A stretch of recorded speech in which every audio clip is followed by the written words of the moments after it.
Halo semuanya, perkenalkan nama saya Prisma Novika Putri, mahasiswi program studi Ilmu Perpustakaan Fakultas Ilmu Administrasi Universitas Brawijaya. Video ini dibuat untuk memenuhi tugas UTS mata kuliah Manajemen Rekod yang diampu oleh Bapak dosen Muhammad Rosyan Hendrawan SIPM HUM. Pada kesempatan kali ini, saya akan menjelaskan mengenai teori dan praktik pemberkasan arsip atau rekod. Adapun poin pembahasan yang akan saya jelaskan pada video ini antara lain 1. Definisi arsip dan pemberkasan arsip 2. Pedoman arsip 3. Rancangan pemberkasan arsip 4. Persyaratan dalam pemberkasan arsip 5. Sarana pemberkasan arsip 6. Proses pemberkasan arsip dan yang ketujuh, metode pemberkasan arsip.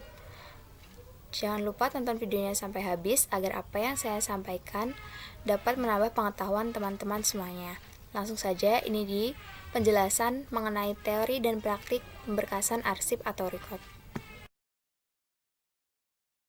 Sebelum membahas mengenai pemberkasan arsip, tentu kita harus mengetahui definisi dari arsip itu sendiri. Arsip adalah catatan rekaman kegiatan atau sumber informasi dengan berbagai macam bentuk yang dibuat oleh lembaga, organisasi, maupun perseorangan dalam rangka pelaksanaan kegiatan.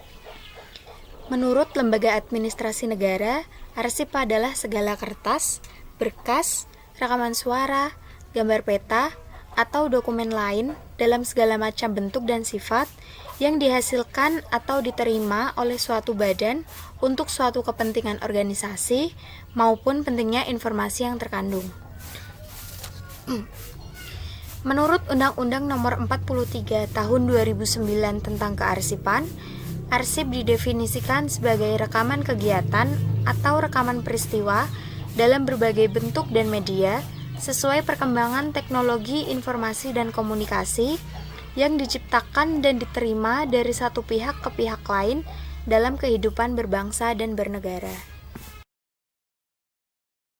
Sedangkan mengenai pemberkasan arsip dapat didefinisikan ke dalam istilah filing, yaitu penyusunan file secara sistematis, logis, dan kronologis sesuai metode pemberkasan agar arsip dapat ditemukan kembali dengan cepat, tepat, dan akurat.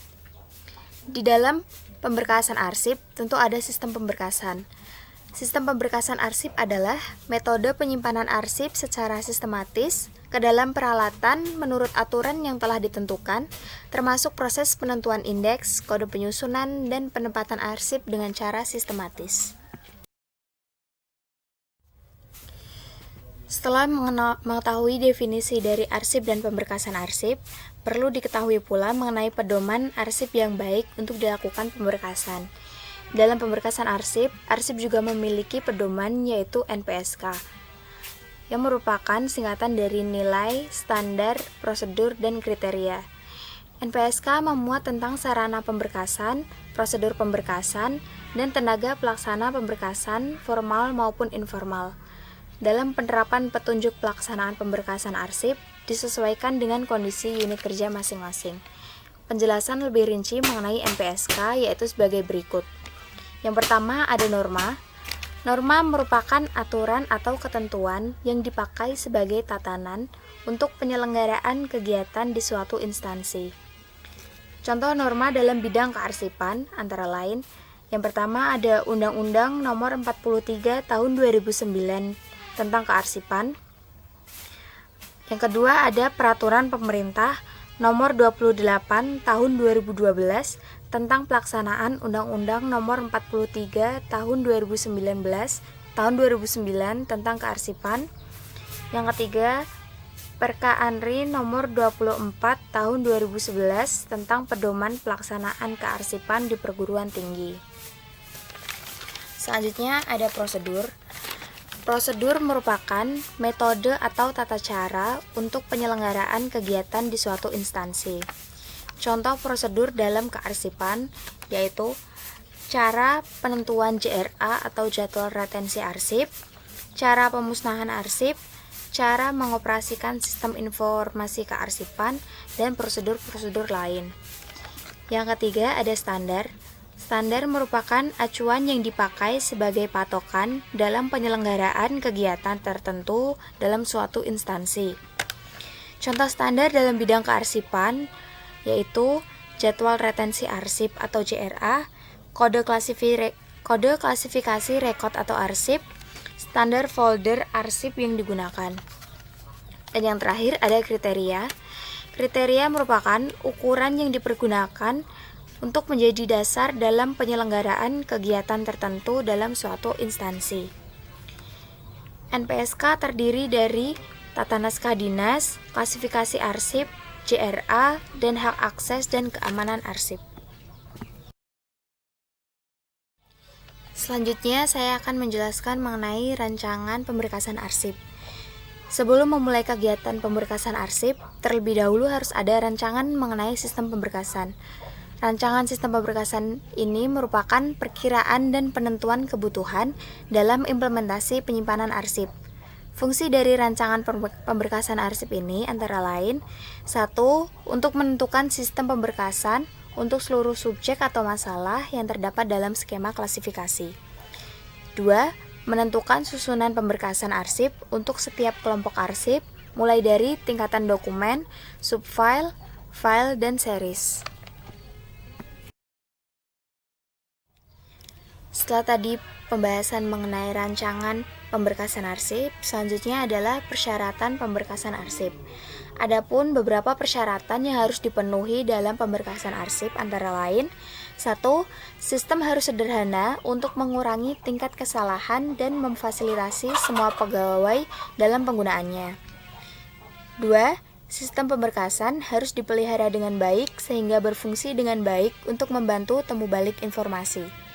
Persyaratan yang ketiga, sistem harus memenuhi standar keamanan karena tentu saja informasi yang termuat di dalam arsip sangat penting bagi organisasi maupun instansi. Persyaratan yang keempat, sistem harus fleksibel sehingga dapat beradaptasi dan cukup dalam memenuhi kebutuhan organisasi. Persyaratan yang kelima, adanya aksesibilitas yang baik sehingga tidak menyulitkan pengguna dalam mencari informasi yang dibutuhkan. Dan persyaratan yang keenam adalah sarana atau media yang cukup untuk penyimpanan arsip. Di dalam poin persyaratan pemberkasan arsip telah dikatakan bahwa sarana pemberkasan arsip harus cukup untuk menyimpan arsip yang dibuat atau diterima. Sarana pemberkasan arsip penting karena dalam pemberkasan arsip dibutuhkan alat atau media sebagai pendukung. Adapun sarana dari pemberkasan arsip antara lain 1. Filing cabinet. Filing cabinet merupakan lemari arsip yang terdiri dari beberapa laci untuk menyimpan arsip aktif. Setiap laci ini dapat menampung kurang lebih 5.000 lembar arsip berukuran surat yang disusun secara vertikal ke belakang. Meski begitu, disarankan agar penyimpanan arsip dalam satu laci tidak lebih dari 4.000 lembar agar tidak menyulitkan dalam pencarian arsip dan tidak merusak arsip itu sendiri. Sarana pemberkasan yang kedua ada sekat atau guide. Sekat atau guide merupakan petunjuk dan pemisah antara kelompok masalah sesuai pada klasifikasi arsip. Terdapat 3 jenis sekat, yaitu sekat primer, sekat sekunder, dan sekat tersier. Sekat pertama dengan tab pada ujung paling kiri digunakan untuk menyekat kelompok primer atau pokok masalah. Sekat primer umumnya berwarna putih. Sekat kedua dengan tab berada di posisi lebih kanan dari sekat primer digunakan untuk menyekat antara kelompok sekunder atau submasalah. Sekat sekunder ini umumnya berwarna hijau. Dan sekat ketiga dengan posisi tab paling kanan untuk menyekat antara kelompok tersier atau sub-sub masalah. Sekat tersier ini umumnya berwarna merah. Sarana pemberkasan arsip yang ketiga ada folder. Folder yaitu tempat untuk menyimpan atau menampung file berupa map tanpa penutup yang terdapat tab untuk menuliskan judul atau label tentang arsip yang ada dalam folder. Sarana pemberkasan arsip yang keempat ada label. Label merupakan kertas yang ditempelkan pada tab atau guide. Label yang sebaiknya digunakan adalah yang berwarna terang agar tulisan dapat terbaca dengan jelas dan terbuat dari kertas yang berkualitas agar tidak mudah rusak, lepas, ataupun dihapus. Sarana pemberkasan arsip yang kelima ada rak arsip. Rak arsip merupakan lemari tanpa pintu tempat menyimpan arsip yang disusun secara menyamping. Arsip yang akan disimpan di rak ini terlebih dahulu harus dimasukkan ke dalam kotak arsip. Nah, kotak arsip yang disusun di rak pada bagian punggungnya ditempel label. Sarana pemberkasan arsip yang ke-6 ada tanda keluar atau out indicator. Out indicator merupakan alat yang digunakan untuk menandai adanya arsip yang keluar dari laci untuk suatu keperluan. Jadi apabila ada folder atau arsip yang dipinjam, maka tempat arsip tersebut di laci diganti menggunakan out indicator. Terdapat dua jenis out indicator. Yang pertama, out guide, digunakan apabila arsip yang dipinjam utuh satu folder. Dan yang kedua ada out sheet, apabila arsip atau folder yang dipinjam atau dipergunakan hanya beberapa lembar arsip. Nah, berikut ini ada beberapa contoh sarana pemberkasan arsip. Yang pertama ada filing cabinet, yang merupakan lemari penyimpanan arsip yang terdiri dari beberapa laci. Yang kedua ada sekat atau guide, ada sekat primer, sekat sekunder, dan sekat tersier. Yang ketiga terdapat folder. Yang keempat ada label. Yang kelima ada rak arsip atau lemari tanpa pintu, tempat menyimpan arsip. Dan yang keenam ada out indicator atau tanda keluar. Selanjutnya saya akan menjelaskan mengenai proses pemberkasan arsip. Jadi pada proses pemberkasan arsip dilakukan hal-hal sebagai berikut. Yang pertama, dipastikan surat-surat atau dokumen yang akan diberkaskan sudah mendapat disposisi simpan. Apa itu disposisi simpan? Disposisi simpan yaitu perintah atau arahan untuk menyimpan arsip. Yang kedua, apabila ada surat-surat yang terkait atau saling berhubungan, maka digabungkan menjadi satu berkas, lalu diberi klip, dan setiap berkas diberi nomor urut. Yang ketiga, di depan berkas diberi sekat atau guide kelompok tersier berwarna merah untuk membedakan sub-sub masalah. Di depan berkas dengan sekat tersier diberi sekat sekunder berwarna hijau untuk menandai sub masalah. Dan pada paling depan diberi sekat primer berwarna putih untuk menandai pokok masalah. Yang keempat, arsip yang sudah tersimpan dalam satu berkas selanjutnya disimpan di map gantung arsip dan selanjutnya dimasukkan pada folder. Proses yang kelima, setelah berkas dimasukkan ke dalam folder, maka selanjutnya folder dimasukkan ke dalam laci filing cabinet dan masing-masing filing cabinet dan laci diberi nama. Proses yang keenam yaitu setiap tahun harus dibuat daftar isi laci filing cabinet dan daftar tersebut diletakkan pada susunan paling depan di dalam laci. Selanjutnya, metode pemberkasan arsip. Beberapa metode pemberkasan arsip yang bisa digunakan antara lain, yang pertama, sistem pemberkasan arsip menurut alfabet. Jadi, arsip yang dibuat atau diterima yang di dalamnya termuat nama orang, nama wilayah, ataupun pokok isi disimpan menurut urutan abjad A sampai Z. Metode pemberkasan yang kedua, sistem pemberkasan arsip menurut abjad subjek. Jadi arsip yang sudah disimpan atau diterima atau dibuat perlu ditentukan subjek atau pokok masalahnya terlebih dahulu, baru kemudian dari subjek tersebut diurutkan menurut abjad A sampai Z. Metode yang ketiga, sistem pemberkasan arsip menurut numerik. Jadi arsip yang sudah dibuat atau diterima selanjutnya disusun menurut urutan bilangan, contohnya pada cek atau kwitansi yang sudah bernomor. Metode yang keempat, sistem pemberkasan arsip menurut nomor kode. Jadi arsip yang sudah dibuat atau diterima selanjutnya disimpan menurut nomor urut dan abjad yang dimulai dari pokok soal utama dan selanjutnya berkembang tahap demi tahap. Misalnya 1, 1A, 1B, 2, 2A, 2B, 2C, dan seterusnya.